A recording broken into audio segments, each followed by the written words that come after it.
We do seem to have a good number of people already in, so we'll go ahead and get started. Good morning to everyone. My name is Beth Sanders. I'm the Vice Chair of the Registrar's Committee Western Region. We're the affiliate organization for the 9 Western states of the Collection Stewardship Group of AAM. Thank you so much for joining us for this webinar in our series, Hands-On Practical Conservation for the Collections Professional. We've been so thrilled to be able to bring this series to you all year, and we look forward to another great webinar today. Our sponsor for today's webinar is Corrosion Fine Art Services.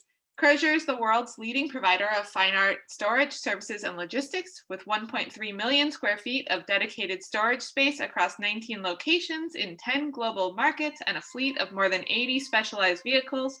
Corrosion serves the art world ecosystem through a strategic network that spans North America and Europe. Corrosion offers unparalleled technical expertise in the handling, installation, transportation, and storage of art. Their mission is to preserve culture and innovate best practices. They protect the value and integrity of treasured assets to ensure art that matters today is here for generations to come. Thank you to Corrosion for being a Tier 1 sponsor of RCWR. If you're not a member of RCWR, please consider joining today. RCWR represents our collections professionals in our 9 Western states. And in addition to this webinar series we've been bringing you all year, we also look forward to hopefully having in-person events in the near future, but we do send out our weekly job listing email and our wonderful quarterly newsletter, and we have conference stipends available to apply for. So that's a lot of value for $15 a year.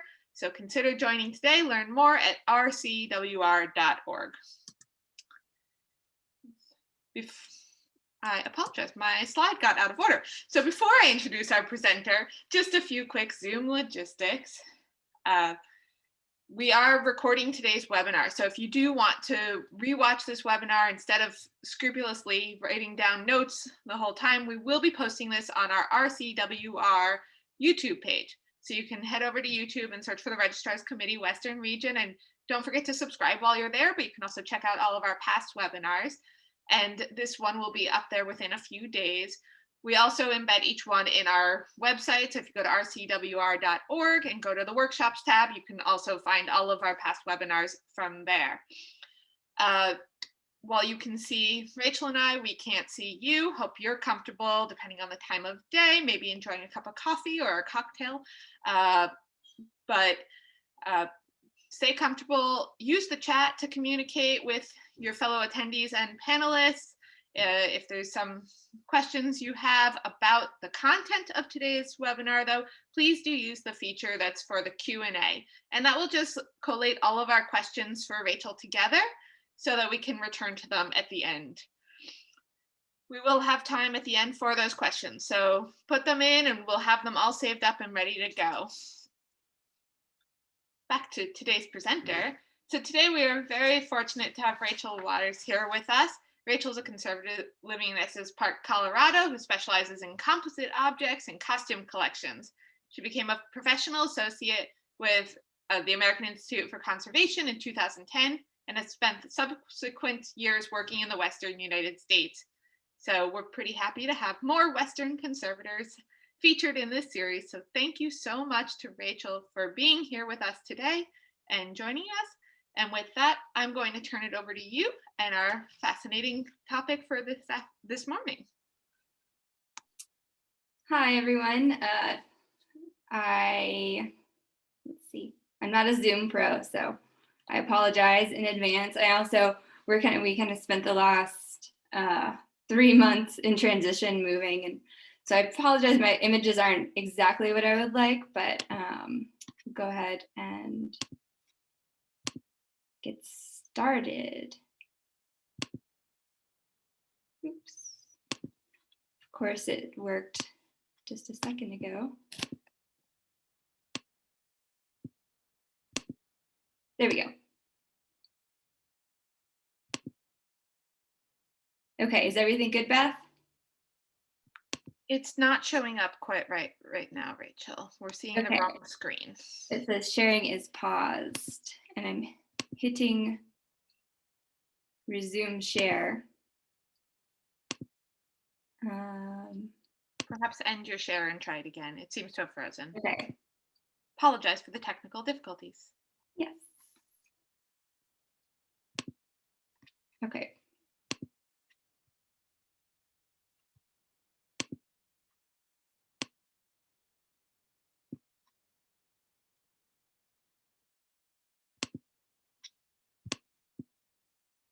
Oh, okay.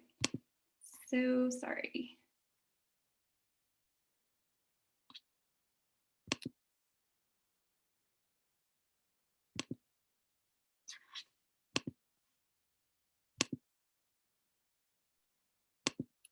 Okay. Your whole screen. Is it Okay, working now? now we have Sorry. the presentation. Is it, can you see? We can see, yes. Okay, so sorry. We just tested it, of course, and it worked. So barriers are a common concept in museums. It's just one material placed between another material to protect, just to protect surrounding materials from something that might be harmful. For example, everyone's seen a corroded paper clip, for example, that has stained the paper. So let's say that the paper clip was a special paper clip and the paper was special.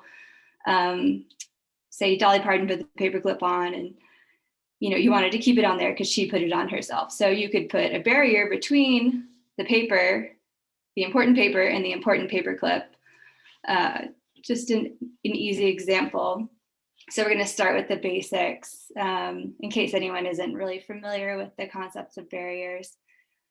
I'm going to focus on functional leather objects, which includes saddles, boots, leather jackets, flight jackets. And these are significant because they usually, mostly always have metal components. And I'm going to call those components fasteners because a lot of times that's what they do, they fasten something. The reason I wanted to talk about this is because I love working with these types of objects, but often I encounter a heavy green corrosion buildup. And it can often be somewhat prevented depending. So you can see the green haze around these rivets on the buckle. So this is kind of a mild case of what I'm talking about. And then again, here, this is kind of a heavier green buildup. And this is just kind of a waxy bloom. And the conchos also kind of have a greenish haze, but you can't see it that well. So, you probably use barriers in all types of things. You might call them interleaving. It's just a similar concept, something that you probably already do, but just relating it back to a condition issue that you might not be thinking about. With composite leather objects, I usually use these materials. So Mylar D, Tyvek, Marble Seal.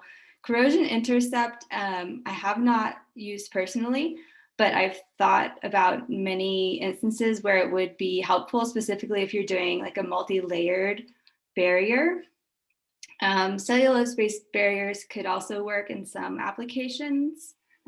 I'm really a big fan of cellulosic materials in collections versus synthetics, but they're not going to provide the same vapor barrier, especially if you're looking for something in like an exhibit condition where you really want to provide a barrier between a new material and your collections.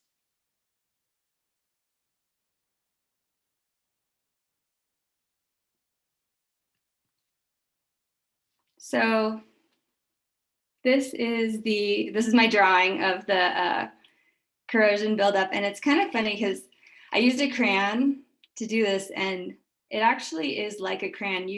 This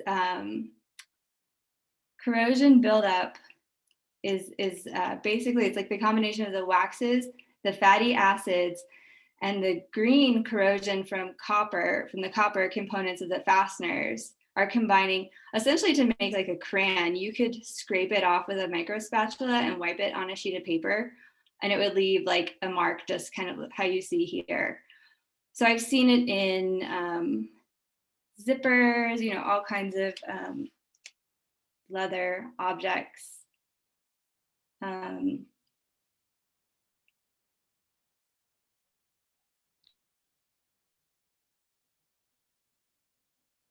So the leather is basically creating a microclimate and trapping this corrosion. And the good thing, not the good thing, but you know, the reason why it's not as severe as other, you know, iron staining on cotton, for example, this isn't as severe of a condition issue because it doesn't usually stain the tanned leather, but we always want to protect from corrosion as much as possible. It will stain untreated hides. So I was working at the Musical Instrument Museum. I saw someone from there here, so hello. And I was working on these large kettle drums. The drum heads are made of hide, untreated hide, and they're usually stretched damp over the surface. So it was really trapping that moisture underneath where the hide meets the copper. And one of them was really badly corroded. And the curator at the time wanted me to remove the corrosion, which was, you know, I gave it my best effort, but it was near impossible. So the tanned leather protects from staining to some extent. You know, there's always exceptions to the rule. I'm going to unshare for a second. Hopefully I can get back to it. So say you have a boot. It's not a collections item. If you wanted to provide a barrier in your boot, you know, you'd unzip it, and then there's this flap between the metal zipper. This is not a metal zipper. You could just slide a piece of Tyvek where the zipper is touching the leather. So that gives you one barrier. Of course, you still have areas where the metal is going to be touching the leather. So I would always suggest leaving things unzipped for this reason, because then you can provide a barrier and there's less contact with the leather. I can go back to sharing now.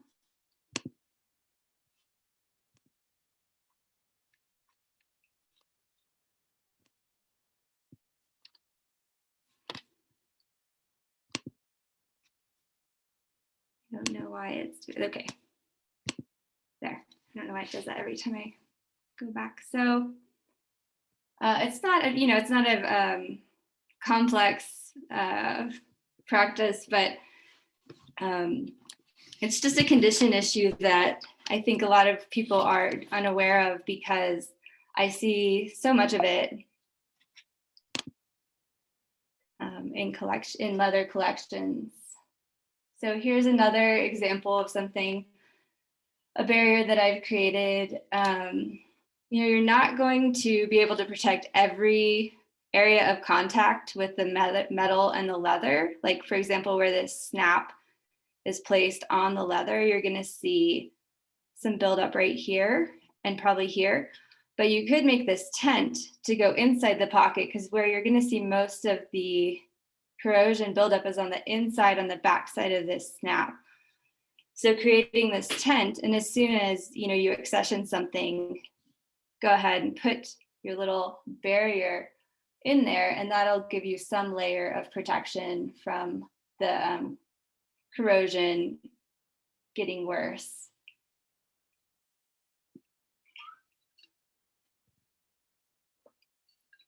So here's an idea for buttons. I've seen a lot of historic costumes where the buttons have been wrapped in acid-free tissue.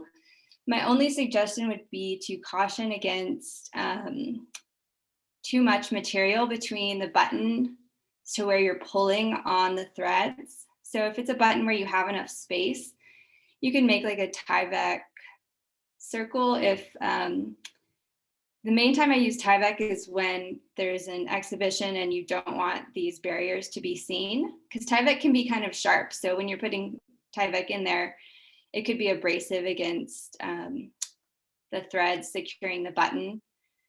And also, I just prefer, Mylar. Sorry, I mixed. The Mylar is abrasive. The Tyvek, I prefer Tyvek because it's softer, but you can see it, obviously, it's opaque. The Mylar is going to be transparent, and then you can just slide it in as a barrier. But it's storage where visibility is an issue. I've seen buttons wrapped, and this is more on cloth uniforms. So there's many different instances, and I'm hoping that you guys have some good questions about specific objects, because there's all kinds of applications for placing barriers with leather objects. Let me go back. So going back to this image, you see the buckle here. This would be a great one where you could unbuckle it right when you accession it, and you could do a multi-barrier system with maybe the corrosion intercept, and then create like a Tyvek pouch around just the buckle, and not store it where anything is in contact with the leather. And this is also another reason why we never put any sort of leather dressing or leather treatment on collections materials, because it exacerbates this corrosion. It becomes kind of a fatty acid that creates corrosion. So never put leather dressing on your collections items, even if someone asks you to. But the conchos, it's just important. There's nothing you can really do barrier-wise except keep them off of the rest of the leather. And this is really big in saddle collections. So that you might want to, if you're accessioning saddles, make sure everything's unbuckled as much as possible, and create some barriers for the metal components.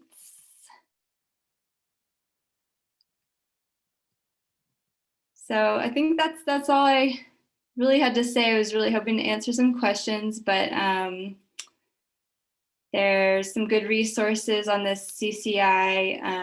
There's a good section on barriers in this newsletter. And then if you have any questions about the materials I was talking about, I'm going to show some of them really quickly, but Cameo is a great database for materials.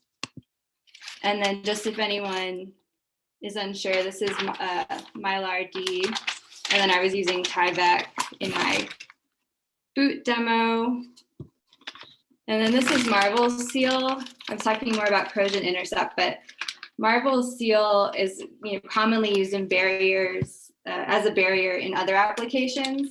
It heat seals to itself or to other objects. You wouldn't necessarily use Marble Seal directly against or directly on your leather object. It would be more of like a sealing, like if you had a wood saddle mount or something that you wanted to put a saddle on, you could put the Marble Seal over the wood and then place another barrier like a muslin or something, and then your saddle on top of that. So yeah, hoping to answer some questions. I first of all want to apologize for background noise if you can hear it, because it got more noisy in my home. So I apologize for that. But we do have our first question of whether the green corrosion product should be cleaned off before packing with barriers. So, I mean, usually a conservator would clean it off, and then you definitely want to put a barrier after it's cleaned. If it's just,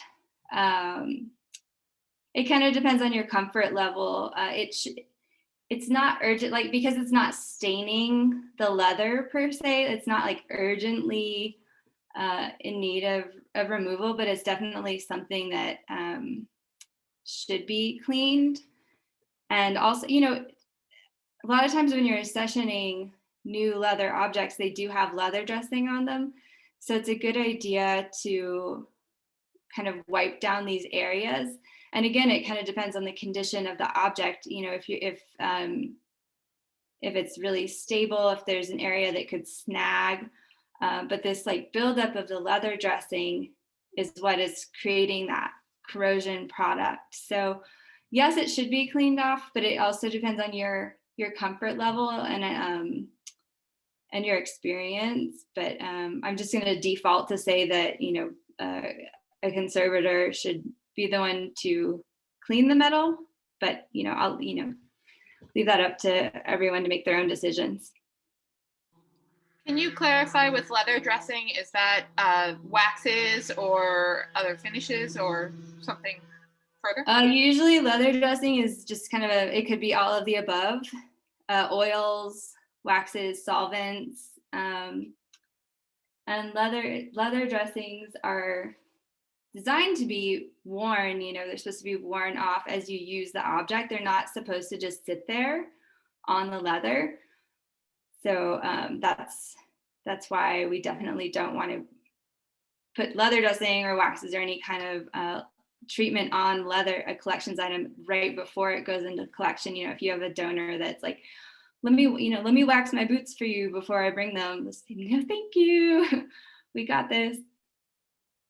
We have a question from Helen asking, you mentioned that you can scrape the green corrosion off with a micro spatula. Would you recommend doing that, or should it be left to a conservator? I mean, like I said, it depends on your comfort level. I don't really see if it's a completely stable object, you know, I mean, I've seen this happens on, you know, really recent collections, boots from the, you know, the I've seen it on, it was from like the 1980s. And it also depends on your climate too, if your climate is more susceptible to corrosion. So if it's a really stable object and, I mean, you know, you're welcome to, it's up to you, it's up to your comfort level. But if you want to do a really in-depth cleaning, I would use a conservator. But you know, if it's really stable and it's kind of the, you know, the backside of a snap or something, and it's a completely stable object, you could just kind of wipe off the snap first before putting your barrier in, and that would be ideal. But like I said, if it's, you know, if you're doing a really kind of detail-oriented cleaning and then a degreasing of the metal, which is what a conservator would do, obviously that would be a conservation treatment. So, and if you're doing anything to remove anything, you need to document it, obviously, and do a condition report before and after and take photographs. What would you do for a leather seat that is cracked?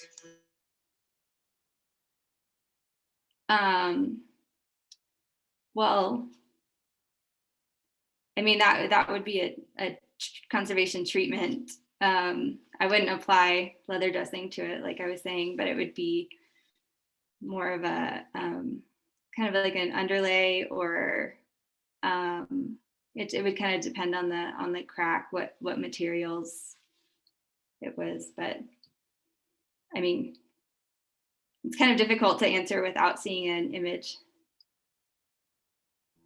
Well, we'll put your email address back up on the screen at the end, so we can always send further questions on more specific items via email. We do have a question from Amber about if barrier materials need to be replaced after a certain amount of time. Yes, I think it was on one of my slides. It says you do need to replace barrier materials. And if you're using anything where the corrosion products and the fatty acids will absorb onto the surface, like I love cotton rag paper, ragboard, but and it will like kind of absorb onto it the leather dressing and the corrosion material. But it can also leave fibers behind, and it's kind of bulky. It's not necessarily what I would work with. But if you're using any, you know, it's nice because it's more archival, using cellulosic material. But you know, and the good thing is you can see that that it's kind of spent. You can see the staining kind of permeate all the way through. Whereas if you're using Mylar, you would just want to look for yellowing of the Mylar, of the plastic. And I don't like to use Mylar for long-term storage, like I was saying, but Tyvek, I'm not sure. That's it's a good thing to think about what the lifespan of Tyvek is, and I don't know, but it would probably start to get some accumulation on it, maybe. Yeah, and it's good to replace all storage materials periodically. Maybe every 20 years, I think, is the standard. If the metal fastener can be completely removed from the object, do you suggest doing that before packing and storage? Yes, definitely. Yeah, and you don't necessarily, if you want to store it, you can store it in the same box with the leather object, just wrap it in tissue or something. If it's actively corroding and you want to, the metal object, you could place it in a container with corrosion inhibitors or oxygen scavengers, so that it's just slowing down the corrosion. But if it's in good condition, that would definitely prevent this buildup of the waxy green corrosion if you separated it from the object. Do you have any advice on determining whether something is a fatty acid bloom or mold on a leather surface? It's probably a fatty acid bloom, because it's not uncommon. You saw in that one, I think it was with the conchos, that one image I had. It's really common to have those fatty acid blooms, which is another reason not to use leather dressing in collections. If it's something that's older, mold and mildew, you could check with UV light, because mold will fluoresce under UV light. And I'm not sure what a fatty acid bloom would look like under UV light right now. I don't know that it would necessarily fluoresce.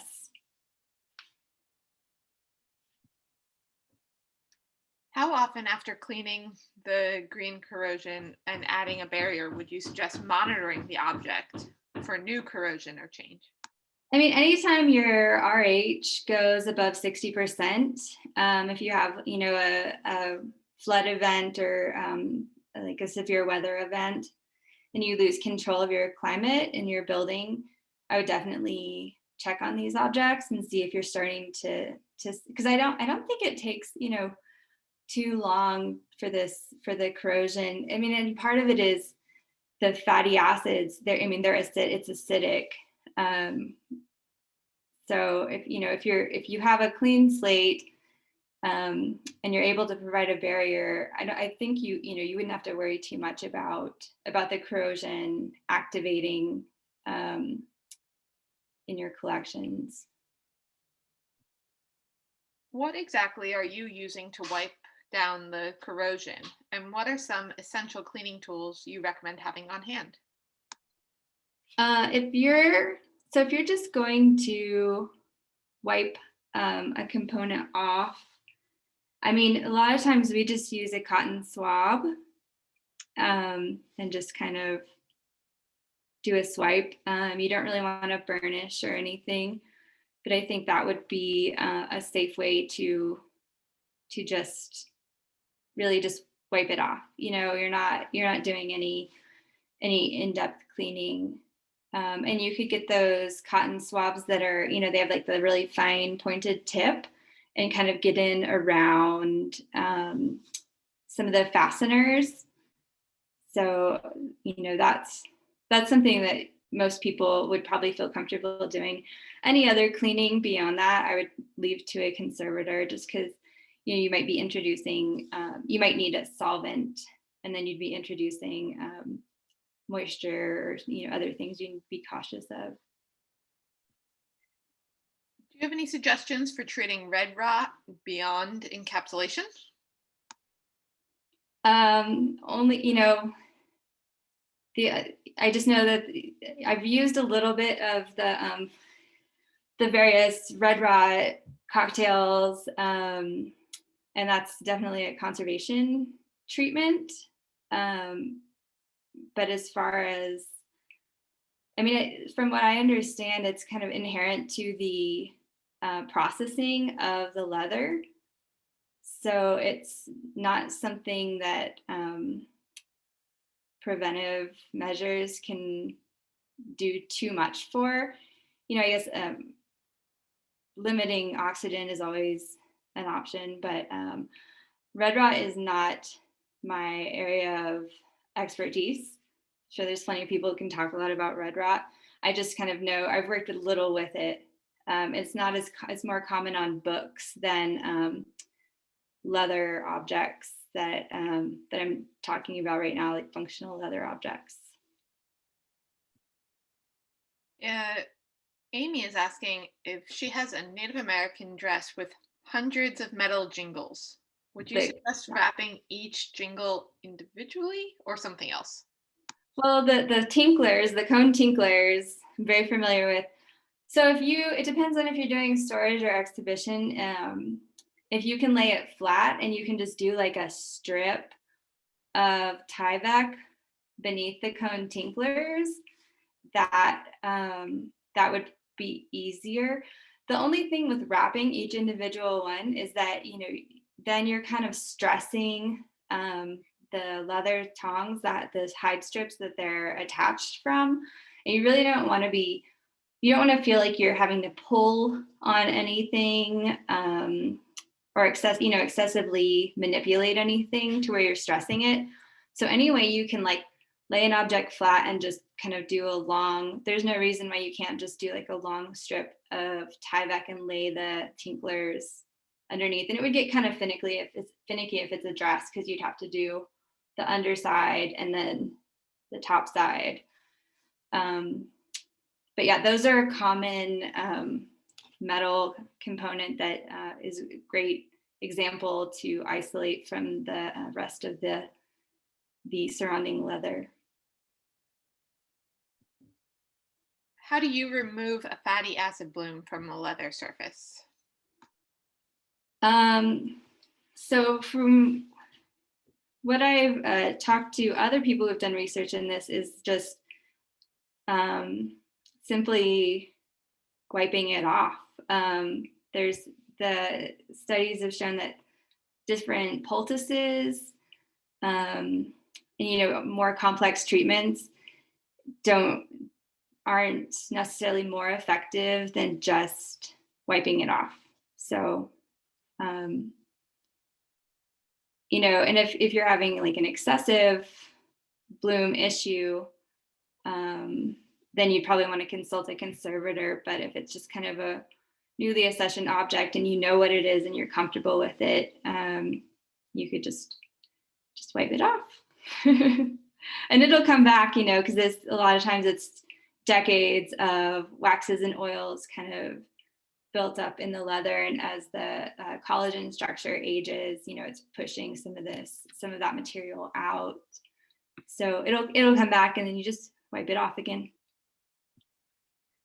Diane is asking if you have any suggestions for preventative care on leather with unknown metal items created in Africa, and maybe we could expand that on suggestions for preventative care on these composite leather items, maybe humidity levels or best storage boxes, anything else?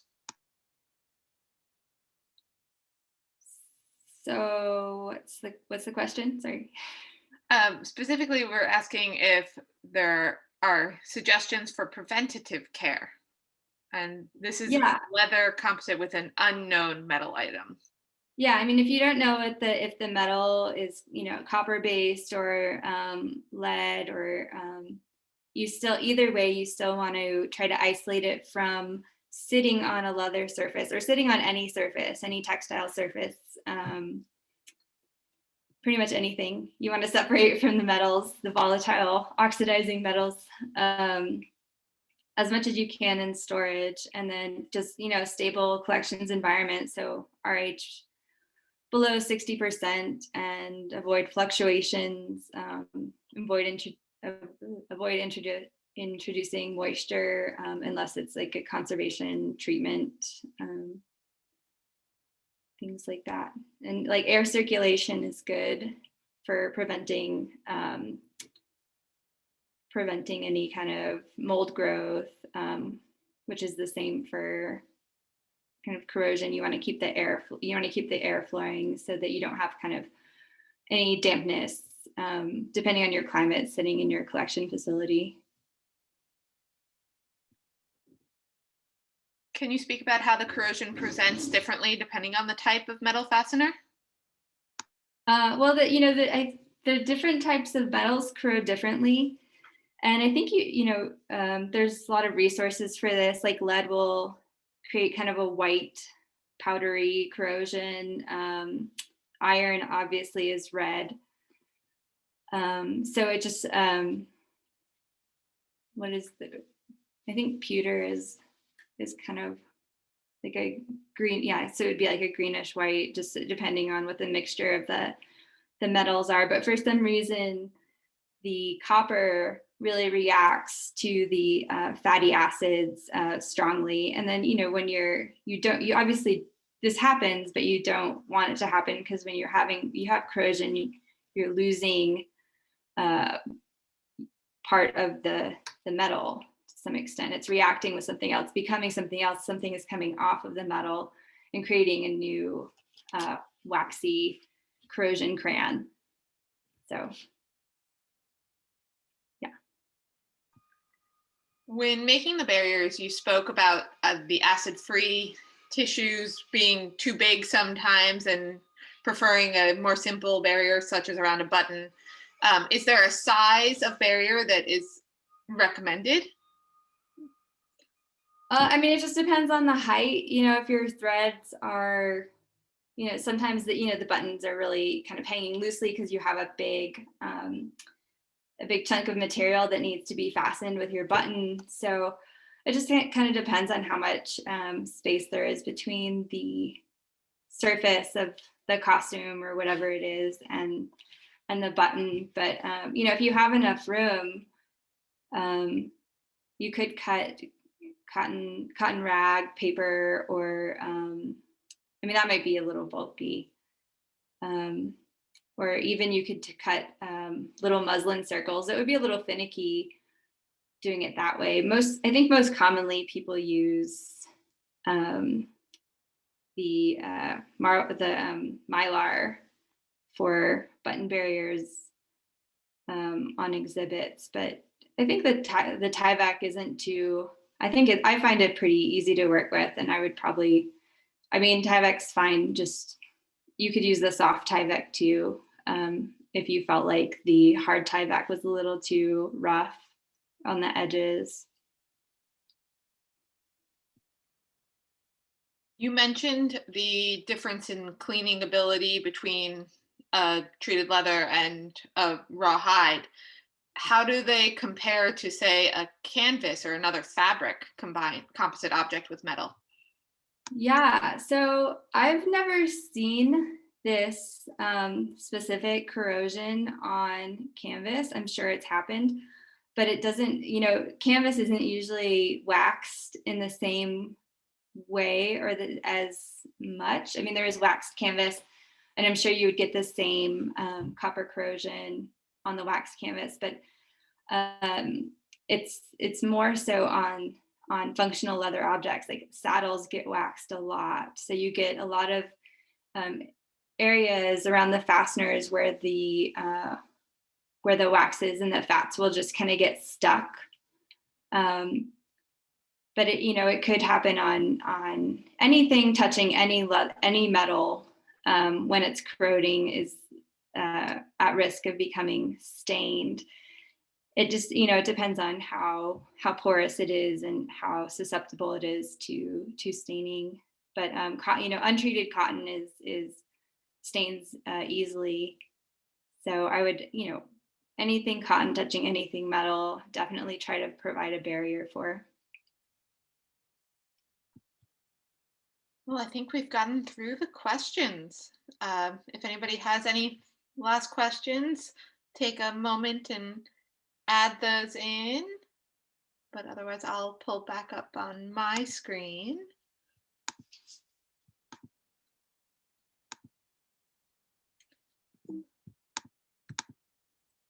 Obviously, a lot of these, oh, and I'll restart my video so that you're not the talking head, if I can see the screen. This is the day of fun Zoom. Yeah. Apparently I have to do it in that order. Restart my video and then come back to you with my screen. But a lot of these are very specific to the object that we're talking about. So I will be putting Rachel's email address back up on the screen in a moment. So if you do have a specific question, remember a conservator is always a resource to reach out to rather than doing something first and regretting it after. And but it's always great to learn about different skills and different techniques that we can bring back to our collection. So this is something where we can use these supplies that we have pretty readily available. So thank you, Rachel, for summarizing that and talking about these different barriers that we can make. Before we close out for today, I did want to announce our next webinar. So on Thursday, September 9th, we will be having Margaret or Meg Mooney joining us to talk about thinking outside the archival box and tips for storing 3D costumes. So that should be another great session full of information and the opportunity to ask questions from our experts that we have here. The registration for that webinar is live already, so you can go to rcwr.org. Once again, go under the workshops tab and you'll find the link to register there. I also wanted to, while I have you, announce for our members that are joining us today, a reminder you would have seen in our last newsletter that we do have our annual meeting on Wednesday, October 6th at 12 p.m. Pacific time. So please go and register for that and join us for that as well. We will be posting information. We'll be hosting another CSI Registrars, our annual service initiative, where we will be supporting a collections project at a member institution. So we'll be announcing what that project is shortly and getting information about signing up for that. So if you've joined us in the past and love giving back to our collections community, or you haven't joined us for a CSI Registrars before, and the virtual opportunity to participate is going to make it more feasible for you than when we had these in person at member museums, well, take advantage this year. It's a great project that is for a museum that will really benefit from it. So I've got my contact information on the top and then Rachel's below. If you have any questions about RCWR generally or this webinar series, feel free to reach out to me. If there's a topic you think we've missed, that'd be another great thing we'd love to know about. If you have questions on today's topic, please send those to Rachel. Her email address is on the bottom there. And with that, thank you so much for joining us. We'll have this recording up in just a few days on YouTube, and we look forward to seeing you in September.